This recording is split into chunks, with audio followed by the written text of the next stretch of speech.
விழுப்புரம் மாவட்டம் திண்டிவனத்தில் மதுபாட்டிலுக்கு கூடுதலாக 10 ரூபாய் வசூலிப்பதாக கூறி அரசு பேருந்தின் கண்ணாடியை உடைத்து ரகளையில் ஈடுபட்ட போதை ஆசாமியை போலீசார் கைது செய்துள்ளனர். அரசு பேருந்தை வழிமறித்து அட்ராசிட்டியில் ஈடுபட்டவருக்கு போலீசார் புகட்டிய பாடம் என்ன?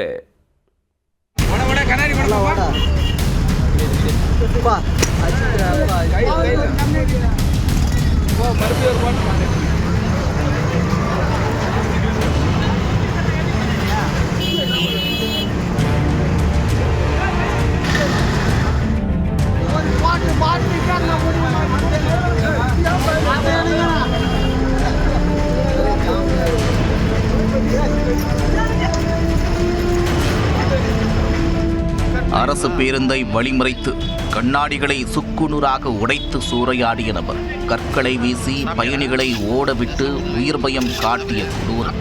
பாட்டிலுக்கு கூடுதலாக 10 ரூபாய் வசூலிப்பதாக கூறி அலறவிட்ட போதை ஆசாமி. அரசு பேருந்து சூறையாடலும் பதட்டமடைந்த கிராம மக்களும். நடந்தது என்ன? விழுப்புரம் மாவட்டம் திண்டிவனம் அருகே உள்ள பூத்தேரி கிராமத்தைச் சேர்ந்தவர் ரகு.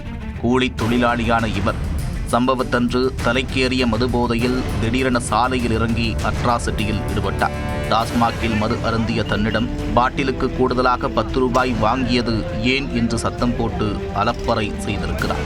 அப்போது கூற்றோடு பகுதியில் திண்டிவனம் நோக்கி சென்ற அரசு பேருந்தை வழிமறைத்து கல்லால் பேருந்தின் கண்ணாடியை உடைத்து அதீத மது போதையில் ரவுடிசம் செய்திருக்கிறார். கண்ணாடி உடைந்து தரிக்க உள்ளே அமர்ந்திருந்த பயணிகள் அச்சப்பட்டு தரைதறிக்க கீழிறங்கி ஓடினர். ஒவ்வொருவராக கீழே இறங்கி உயிர் சேதம் ஏற்படாமல் தப்பிக்க ரகு தனது வெறிச் செயலை தொடர்ந்து அரங்கேற்றி அட்டூழியத்தில் ஈடுபட்டுள்ளார். இதனை தட்டி கேட்ட பேருந்தின் ஓட்டுநர் மற்றும் நடத்துனரையும் தாக்க முயன்று வாக்குவாதத்தில் ஈடுபட்டார்.